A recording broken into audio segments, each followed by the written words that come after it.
The Serving Up Discipleship podcast is to help our audience understand the sacred work of service missionaries and why service missions are spiritually transformative and fulfilling. This podcast is produced under the direction of a senior service missionary couple, social media advisors. All right. Welcome to another episode of Serving Up Discipleship, where we as service missionaries can describe to you guys what service mission life is all about. So today I'm your host, Elder Price. I'm joined here with Elder Lewis, who's my co-host on this podcast. And we also have a special guest. This is Zachary Winch now. Just recently got released from his service about a week ago. Is that correct? Right? Yep. 8 days. Yeah. It's hard. Wow. So Zachary, go ahead and tell us a little bit about yourself. Just introduce us to yourself and where you're from. Yeah. So my name is Zach Winch. I'm 20 years old and I'm from St. George, Utah. So that's pretty sweet, right down there in the South Country, right? And I've lived here in St. George for a long time. And I originally served my mission it started in the Independence, Missouri mission. And then I actually came home for reasons. And then I joined the Southern Utah Service Mission. And I've just finished. So well done, I think. Yeah, awesome. Well done indeed. Well, cool. We're super glad to have you on here. I'm super excited. I've known brother Winch for a few months now, ever since I started my mission, and it's been good. It's been good to know him. So, well, awesome. Thank you for being on here, and thanks, Elder Lewis, and for helping us get this all set up. So, okay, well, I believe Elder Lewis actually has the first question for you. I do. So, for the Winch, Zach, whatever you want me to call you, what was your schedule like when you were a service missionary? So, yeah, this is a good question. So my schedule, right? I think schedules in general just vary for service missions, just on the individual. My schedule was pretty full, I feel like, compared to most service missionaries. I usually had like 2 to 3 services a day, and those usually last for like 3 hours. And so most of the time I do like morning service and then like an afternoon service. I'd be done by like 4 or 5 o'clock. And then I didn't have any service on Sunday. And that was kind of nice. It was kind of like my P day, if you will. But yeah, I usually served from like, 9 o'clock in the morning to like 4 or 5 in the evening. That was kind of what my schedule was time-wise looked like. So, yeah. Cool. Yeah. So you said your P day was on Sunday? Yeah. I mean, you can kind of pick whatever P day you want, right, as a service mission, but you don't even have to have a P day. You don't even really need them, but yeah, Sunday for me, it was just like, I just wanted to focus on my family and on church and stuff. And I had a calling in the ward. And so that's what Sunday was for me. It was kind of my P day. Awesome. So I know that you served at the temple, but what were some of your other individual assignments that you did? Where else did you serve? So I served at the historic sites in St. George and Santa Clara, Utah, and there's 3 sites. We have the Brigham Young Winter Home and the St. George Tabernacle, and then the Jacob Hamlin Home out in Santa Clara, and we just give tours there for 3 hours. And so I love those sites. That's one of the things that I did a lot of was historic sites. So that's awesome. That's really cool. So you just brought people through the houses and you kind of talked to them about the history and stuff, right?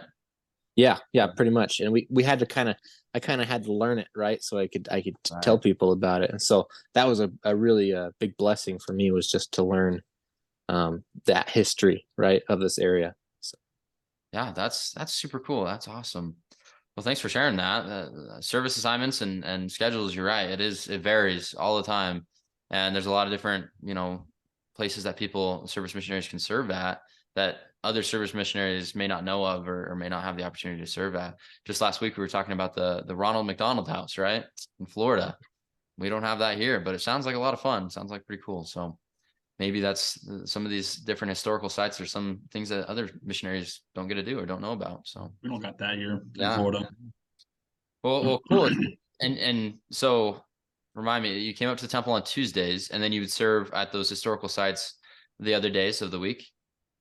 Yeah. So just I usually did one site a day, Okay. typically on Mondays and Fridays and Saturdays. Awesome. So, mhm. Nice little schedule in there. That's pretty cool. That's awesome. Schedules are nice too, because it keeps everything in track and you're able to just focus on everything and be able to get it all done. So, well, cool. Okay, I've got another question for you real quick. Okay. How have you grown as a service missionary, and how has it helped you prepare for the future? Oh man. I feel like probably the biggest way I've grown as a service missionary is I've learned all these different skills from all my different types of service sites, like the Bishop Storehouse and um the Bicycle Collective and like all these. I've worked in a warehouse, right? And so now I know how to work in a warehouse. And so I feel like I just know, and I know how to fix bikes now. And so it's like I feel like it's given me life skills in a lot of different ways. And it's shown me some new interests that maybe I'd want to do as like a career after my mission, maybe, or certainly a hobby. And so, yeah, I'd say that's a big way I've grown.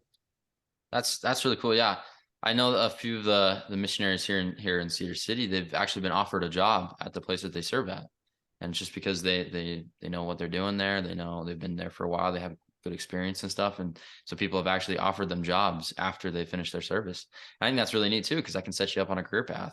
So financially with the future, that's great. That's great. Yeah. Yeah. No, that's the same way in St. George. We have the Bicycle Collective, the leader there that kind of oversees the service missionaries. He was a former service missionary, and he now works at the Bicycle Collective, and so it's pretty cool. And the DI is the same way, right? The DI is same way. So It's cool. Generational. That's yep. awesome. That's cool. That's pretty cool.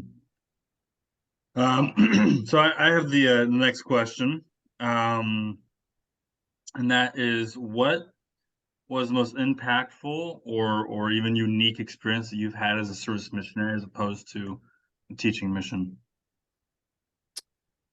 Oh, um, that's a good question, man. I feel like as a service missionary, I've had the opportunity to go to different wards and branches in the area and basically just tell them what a service mission is and tell them why I love it so much, kind of bear my testimony on that subject. And I've had the opportunity to do that at least 4 times now. And I did it while I was a missionary. And I went with a high counselor and whatnot. And it's one of those things where you don't have to prepare anything for that talk because you know exactly what you are going to be speaking about and you know exactly what you need to say. And so every time I did it, I said it a little differently and I just explained service missions. And then I would tell people, if you're not, maybe you're a little hesitant about serving a proselyting mission because maybe there's something, worrying you a little bit about that. Maybe a service mission is right for you, or maybe, I don't know. I just feel like I felt like it was my duty to get the word out there about service missions and the fact that they're an option now. And that was, for me, it was always a privilege to do that. So, Yeah, I have a follow-up question. So, yeah. having served both a teaching and a service mission, um, I'm not so sure how to phrase this per se, but how would you, I guess, compare the two in things that you've learned and life experiences that you've gained as a result of both? Okay. Collectively, yeah. Yeah. Yeah. I would say comparatively, the proselyting mission is it's gonna push you out of your comfort zone a lot more. And it's gonna make you learn things that you wouldn't learn just in normal life, right? And it's gonna show you a little bit of the harder things of life in a lot of different ways.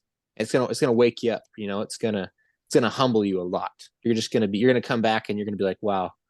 You're gonna be like, my eyes have been opened. I have a different perspective on life. I feel like that's what you're going to get the most out of a proselyting mission. With a service mission, I feel like it's more about I feel like it's definitely a lot more comfortable in that setting. It's not going to push you out of your comfort zone so much, but you are going to, like I said, learn a lot of skills. You're going to learn a lot of different things, and you're going to meet a lot of people that you're going to be around a lot, and you're going to get a lot of good relationships with different types of people, and that could set you up for life. I mean, it really will. I mean, it already has for me. And so, yeah, comparatively, they're both massive blessings, but like they're just different. One's, like I said, one's a little more of a humbling experience, and the other one's a little more of just like just giving you blessings and stuff, and just like meeting relationships and things like that. So yeah. Yeah, if I can cut in there real quick, I wanted to mention a little bit about that too, because for me, in my personal experience, I've been able to be like a forklift operator, right? I've got my certifications and things like that, and that will help for the future if I ever go into a warehouse job or anything like that. Whereas if I was on a teaching mission, like obviously I'm not going to get that experience, but I'll get a different experience. All right, so they're both the same, as in they give you experience that is very needed and very helpful in life. It's just they give it to you in different ways. And so I loved what you said. That was really great. That was awesome. Yeah. Yeah. And one more thing, if I might add. Yeah, of course. Considering the gospel itself, and our church, I really believe that a proselyting mission is going to teach you the doctrine deeper. You're going to know the facts. You're going to know the scripture references. You're going to know. You're going to have the skills to use those. That's just, I mean, obviously that's what it's all about, right? And a service mission, it's going to show you those gospel topics in action, right? So you're not necessarily going to know the scripture references as much and stuff, but you will have personal experiences of those things in a service mission. That is well said. I really like that. How, you'll learn it, but this will show you it. And I think that goes hand in hand with each other. I think that's so important. And because, I mean, you look at the types of service that we do, and it's charitable. It's charitable acts, charitable organizations, right? We're literally living the law of charity. We're focusing. That's a main goal of a service mission. We are the hands of the Lord, right? And so we're using what we've learned in there.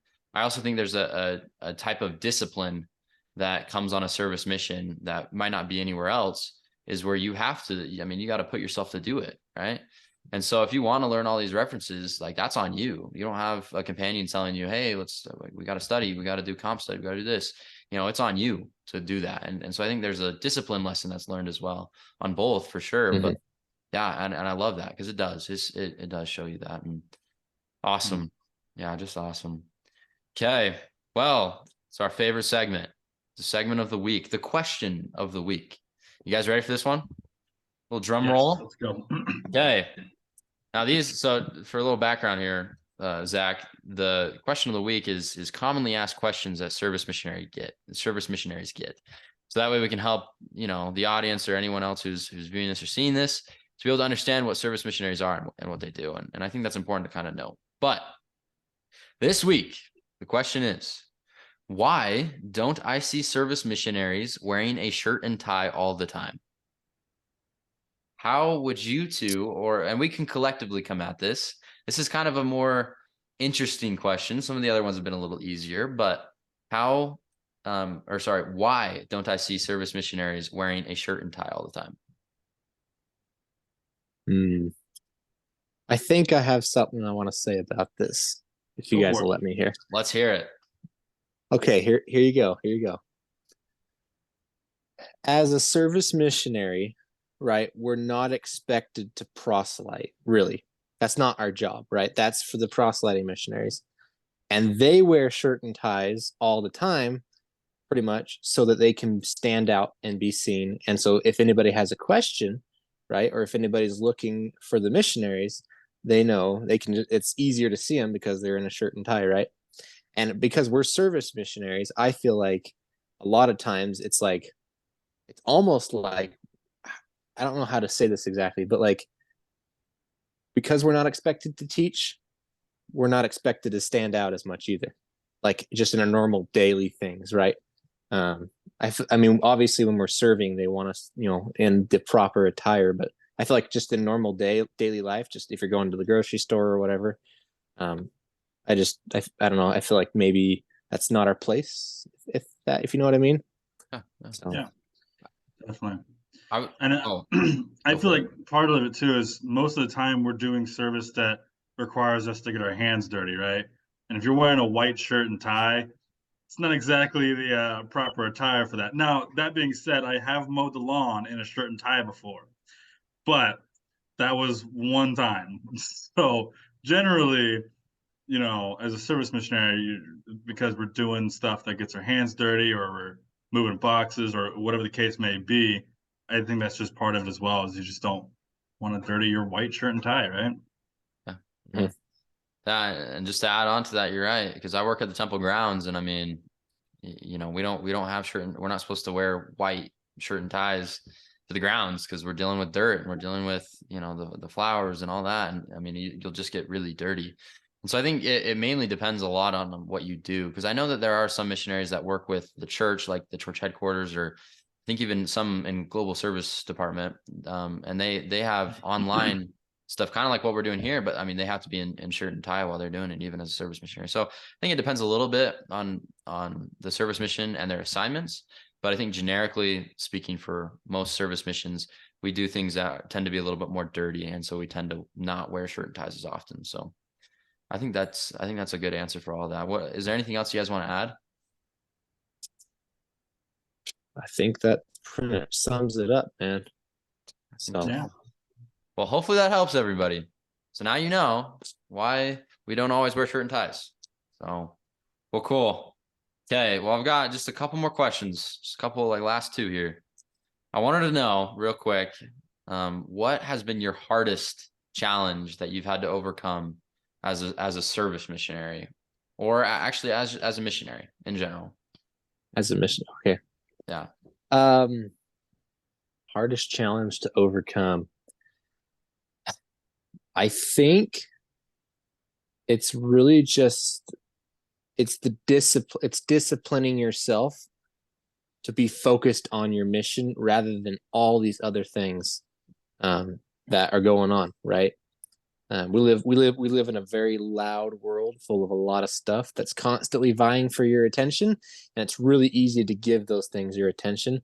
But as a missionary in general, we're focused on being a missionary, serving the Lord and serving others, and then teaching them and helping them in whatever way you can, whether you're a proselyted missionary or a service missionary.